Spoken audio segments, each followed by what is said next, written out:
রান্না করার পর রান্নাঘরে তরকারির গন্ধ রয়ে যাওয়া বেশ বিরক্তিকর। অনেক সময় আশেপাশের ঘরেও ছড়িয়ে পড়ে গন্ধ। কেবল রান্না করা তরকারি নয়, কাটা সবজির গন্ধ মাঝে মধ্যে হয় বিরক্তির কারণ। তবে ছোট ছোট সুগন্ধযুক্ত মোমবাতি মুক্তি দিতে পারে এই সমস্যা থেকে। রান্না শেষ হওয়ার পর কয়েক মিনিট জ্বালিয়ে রাখুন সুগন্ধযুক্ত মোমবাতি, দূর হয়ে যাবে রান্নার গন্ধ। টকবগে গরম পানিতে কমলার খোসা, দারুচিনি গুঁড়া ফুটিয়েও মুক্তি পেতে পারে রান্নাঘরের গন্ধ থেকে।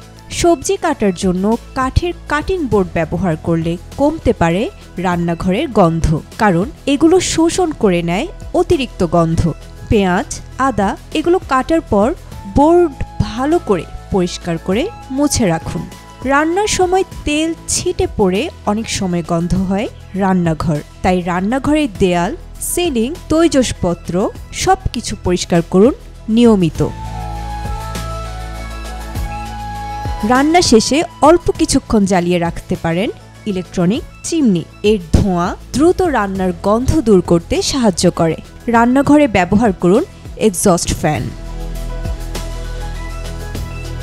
ভিনেগার বা বেকিং সোডা মিশিয়ে সারা রাত রান্নাঘরের স্ল্যাবে রাখলেও গন্ধ কমবে অনেকটাই। কফি কেবল শরীরের ক্লান্তি দূর করে না, পাশাপাশি রান্নাঘরের দুর্গন্ধ তাড়াতে পারে। তাই রান্নাঘরের বিভিন্ন অংশে ছড়িয়ে রাখতে পারেন কফির গুঁড়া।